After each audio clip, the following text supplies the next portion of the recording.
중학교 3학년 학생 2명이 남학생을 1명을 모텔로 데려가서 말릴 사람 하나 없는 밀폐된 공간이죠. 거기서 이제 옷을 벗기고 폭행을 시작을 했는데 그거를 이제 SNS의 영상으로 또 이거를 노출을 시킨 겁니다.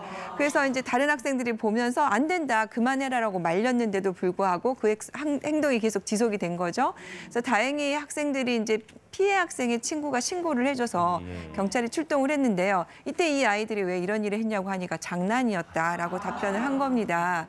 과연 이 아이들이 왜 이렇게 하고 있을까요? 그러니까 요즘 아이들 정말 스트레스, 공부 때문에 많이 받기도 하고 여러 가지 상황 때문에 스트레스를 많이 받기도 하지만 이것을 어떻게 노출시키고 이거를 뭐 풀 수 있는 방법이 없어서 그것이 폭력으로 이렇게 변질되고 있는 것이 아닌가 그런 생각이 많이 들어서 안타까운 생각이 듭니다. 또 어떤 게 있을까요? 장난과 폭력 사이? 최수종 아나운서 옛날에 별명 혹시 있으셨어요? 학교 다닐 저요? 때. 제가 학교 다닐 때 그때 되게 유명했던 밥통이 네모난 밥통이었는데 제 얼굴이 약간 네모난 밥통으로 제 주제곡은 네모의 꿈. 네. 정말 애들이 그렇게 불렀었어요. 근데 그 별명에 만족하셨어요? 저는 근데 제가 네모난 건 사실이어서 그냥. 네. 그러려니. 그러니까 이렇게 넘어갈 수 있으면 좋은데 네. 또 그렇지 않은 경우 있잖아요. 저도 어렸을 때 제가 별명이 양돼지였어요. 왜? 그래서 네? 왜요? 제가 약간 통통했을 뿐만 아니라 또 친구들은 다 닭 띄었는데 저만 돼지 띄어가지고 정말? 그래서 지금 제가 생각을 해보니까 제가 왕따 아닌 왕따였구나라는 생각이 들더라고요. 너도 당했던 거네요 그때?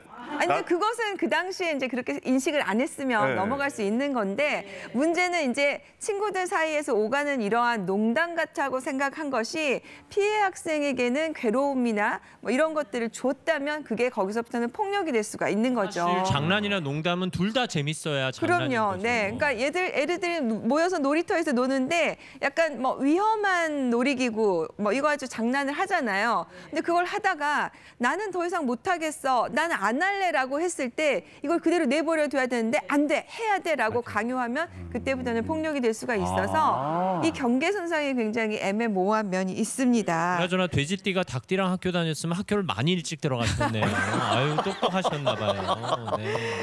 네, 근데 이게 이제 점점 수위가 높아지고 있는데 제가 처음에 예로 든 그 글로리라는 드라마가 네네. 실제는 있었던 정말 사건을 모티브를 가지고 했다고 해서 더 충격적이었잖아요. 그러니까 이런 것부터 시작을 해서 요새 뭐 친구들끼리 여러 명에서 한 명을 괴롭히는 일들이 많은데 또 고3 학생들이었습니다. 그래서 피해 학생들에게 모욕을 주는 행위를 한 거죠. 강아지에게 손을 올리듯이 손을 올려놓고 거기에 손을 올리라고 시킨다거나 그러니까 그의 아이의 가족을 성적으로 모욕하는 말을 한다던가 실제로 뭐 이렇게 옷을 벗겨놓고 정말 폭력적으로 때린다던가 이런 일들이 일어나고 있어서 점점 그 수위가 좀 높아지고 있다는 거예요.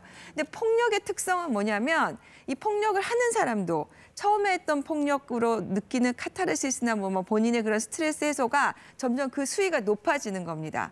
그러다 보니 피해 학생에게도 가해지는 폭력의 수위가 계속해서 높아질 수밖에 없는 거죠. 그래서 처음엔 정말 장난으로 시작했던 것이 문제는 그게 폭력으로 끝날 수 있다는 거고 그것이 피해 학생에게는 엄청난 상처가 될 수 있다는 거. 그래서 이게 문제가 되는 건데요. 학교라는 공간, 가정에서 일어나는 공간의 폭력이 위험한 게 뭐냐면 피해 학생이 거기를 벗어나기가 어렵다는 거예요. 근데 이게 지금 SNS가 이게 이제 유행이 되면서 요새 아이들은 대부분의 대화를 또 SNS로 하잖아요. 네. 그 SNS에 들어가서 감옥까지 갇히는 거죠. 그래서 아이가 그 안에서 피해를 당하고 욕설을 듣는데 이 카톡방을 나가면, 대화방을 나가면 다시 불러 들어와서 카톡 감옥을 만든다는 거 여러분 많이 들어보셨을 겁니다. 그리고 뭐 그렇게 해서 그 방에서 아이에 대해서 가해를 하는 거 이외에도 또 그 사람이 없는 방에서 모여가지고 또 소위 말하는 뒷담화를 하는 경우 뭐 이렇게 험담을 하는 경우 흔히 있을 수 있는 일이죠. 그러니까 물리적 폭력이 아니어도 정서적, 네. 언어적 폭력이 되겠네요. 충분히 될 수가 있는 건데 문제는 또 그 사실을 나중에 피해자가 알았을 때 누구 그렇잖아요. 내가 그냥 모르고 지나가면 될 일인데 저도 이제 많은 의뢰인분들에게 댓글 같은 거 보지 말아라. 그러니까 모르면 지나가면 될 일인데 그걸 봤을 때 상처가 되는 겁니다. 실제로 이제 이렇게 단체방에서 이런 얘기를 한 학생을 험담한 얘기 것이 사건화됐을 때 그런데 이제 그 가해라고 불려지는 학생들의 부모님이 이렇게 표현을 하는 거예요. 가해 학생하고 표현의 자유다. 그 말도 뭐 그렇죠. 사실 평가하거나 하는 것에 대해서 내 의견을 이야기할 수는 있어요. 그런데 이게 여러 사람이 모여서 한 사람을 대상으로 했을 때 그 피해 학생 입장에서는 그것이 폭력이 될 수 있다는 거. 그런데 법원도 실제로 그렇게 봤습니다. 자, 그 안에서 이루어진 대화가 허용 수준의 범위를 넘었다라고 해서 그건 학교 폭력에 해당한다고 봤으니까 좀 주의를 하셔야 될 것 같고요. 특히 아이들에게 이제 이렇게 얘기를 하는 게 그 방에 내가 있었다는 것만으로도 내가 방조가 될 수 있는 거예요.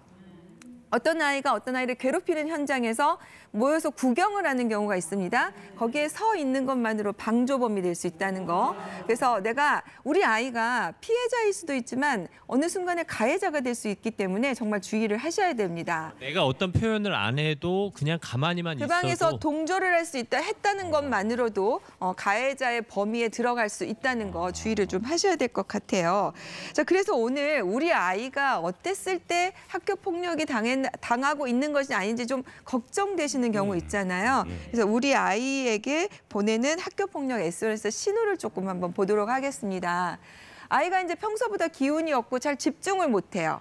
그런데 이제 그것이 하루 이틀이면 보통은 지나가는데 일주일 이상 시간이 좀 길어진다던가 아이가 휴대전화를 확인을 하는데 표정이 좀 안 좋아요. 불안해요. 그리고 전화만 오면 표정이 일그러지고 그다음에 부모님 앞에서 전화를 못 받고 나간다던가 물론 연애를 하는 경우도 있을 수 있습니다. 네. 하지만 연애를 할 경우에 아이들 표정과 그다음에 실제로 이 휴대전화나 이런 걸 통해서 괴로울 때 표정은 좀 다르겠죠. 그래서 좀 주의 있게 보셔야 될 것 같고요. 또 갑자기 학원에 가기 싫어하거나 이사를 가자고 한다. 학원에 가기 싫어하는 경우는 너 또 그렇지 공부하기 싫어서 그렇지 이렇게 간과할 일이 아니라는 거죠. 아이 입장에서는 정말 학원에 가기 싫다. 이사를 가자 이런 말은 참다가 나온 말일 수 있으니까 잘 관찰을 하셔야 될 것 같고요. 그리고 이제 성적이 갑자기 떨어지는 경우에 애만 탓할 것이 아니라 뭔가 환경의 변화가 없는지 친구들 사이에 문제는 없는지 특히 좀 알아보셔야 될 것 같아요. 특히 이제 신학기가 시작이 되면 아이들이 긴장할 수밖에 없어요. 지금 이제 5월 달 넘어가고 있는데 3, 4월 거치면서 이때쯤에서 아이들이 심리적으로 갈등이 좀 생길 수 있거든요. 그래서 부모님들의 정말 관심과 관찰이 꼭 필요하다는 생각이 듭니다. 자, 그러면 우리 아이가 이런 문제가 있다고 했을 때 그러면 징후가 나타났어요. 그러면 부모가 어떻게 대처하는 게 좋을까요? 네, 첫 번째는 감정에 너무 경항하시면 안 돼요. 아니 이런 일이 우리 아이가 우리에게 이런 일이 하고 무조건 흥분하시면 안 되고요. 일단 육하 원칙에 의해서 그 사실이 정말 객관적인지를 알아보셔야 됩니다. 실제로 이제 어떤 아이가 와서 부모님에게 이렇게 얘기를 했어요. 저 오늘 학교에서 싸대기를 맞았어요. 부모님 입장에서 너무 흥분하죠. 아니 우리 아이가 싸대기를 맞았어? 라고 해서 사실관계를 파악을 하는데 그게 아니라 아이들끼리 하다가 아이 손이 모자챙에 스친 거예요. 그런데 아이 입장에서는 그것을 싸대기라고 표현을 한 거죠.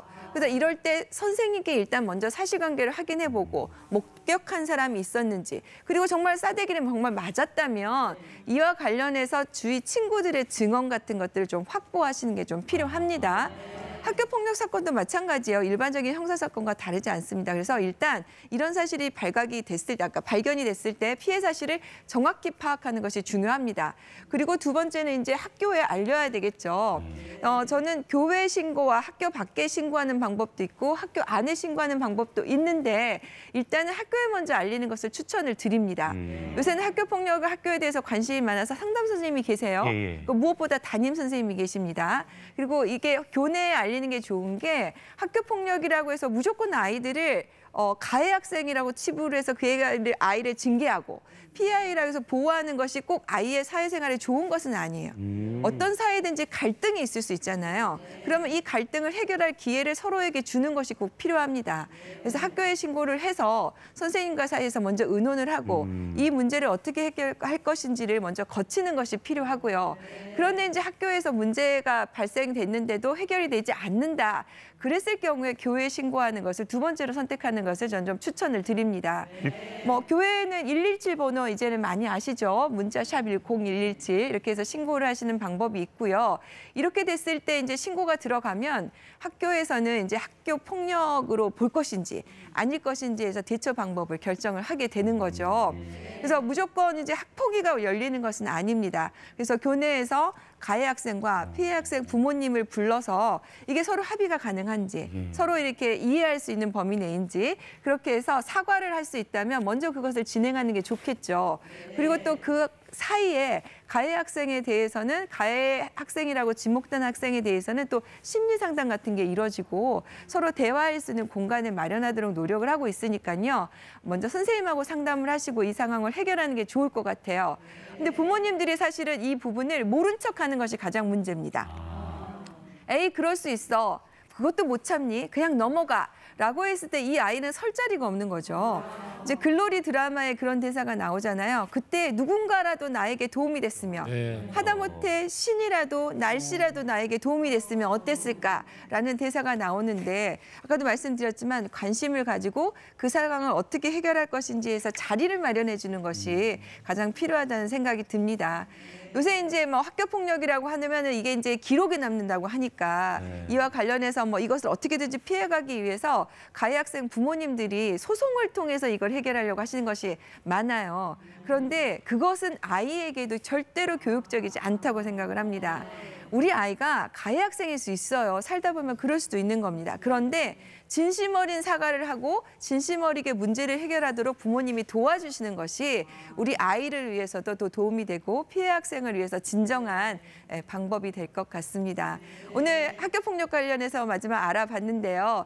누군가 다 그럴 수 있다고 생각을 합니다. 근데 가장 중요한 것은 그것을 어떻게 잘 마무리하고 대처하는가라는 것인 것 같습니다.